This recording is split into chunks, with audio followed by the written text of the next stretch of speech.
Hi guys, today I'm going to return to my original topic that I talked about quite a bit in here. It is childbirth in the antebellum South, the professionalization of it. And what I decided to do is I found two books and one journal article on Project Muse, which we were instructed to use. The first book that I selected is by Scott Stephan. It is titled Redeeming the Southern Family, Evangelical Women, and Domestic Devotion in the Antebellum South. I thought this book was good after listening to the lectures that we had for this week. Because it dealt with Southern evangelical denominations moving from the fringes of society in the antebellum South to the mainstream American South. Stephen argues that women played a key role in this shift, and this book is different than others on this topic because instead of looking at it from the perspective of churches and meeting houses and revivals, he is looking at it through the domestic rituals that give women authority in the South.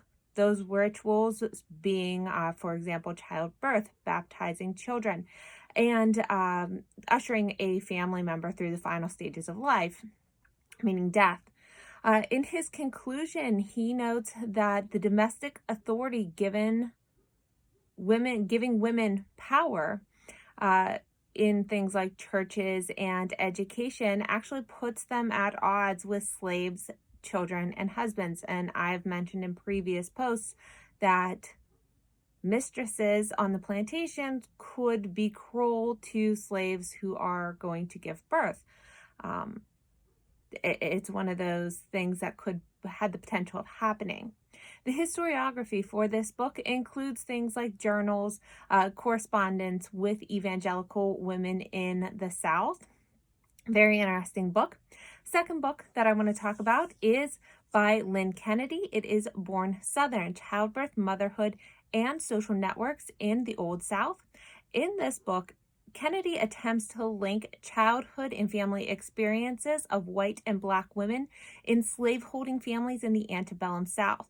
She focuses on the things that tie families together, community, regions, and she especially spends time focusing on the social and cultural circumstances that surround childbirth.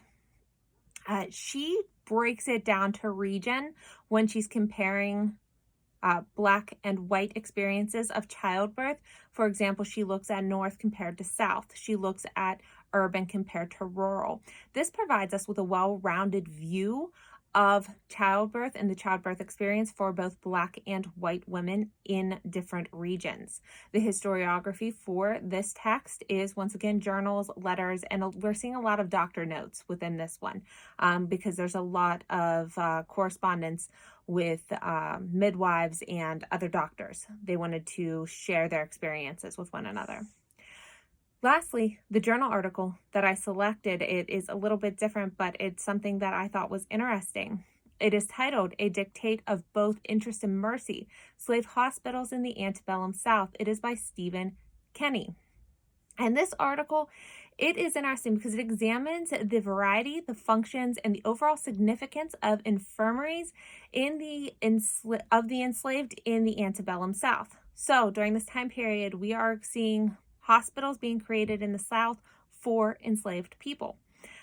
It depended on the masters whether enslaved went to the hospital or not and what they went to the hospital for. If a mistress on a plantation decided that the patroon needed to go to the hospital to give birth, she would send the pregnant enslaved woman to the hospital to give birth. Something that I thought was interesting here was within the article, they had noted that there was a woman that was in the hospital who incurred an additional charge of $25 for the delivery of a child. In this article, it also examines the relationship between slaves, physicians, and slave owners. A very interesting article, and it is something else to take into consideration when looking at this time period and that professionalization of childbirth. Again, this historiography for this source is newspapers, case histories, and institutional records. I've been building off of my background information from discussion video to discussion video. I'll have my sources listed below for what my background information is. So if you guys are interested in checking it out, please do so. I'm excited to hear what you guys have to say this week. Hope you all are well. Thank you.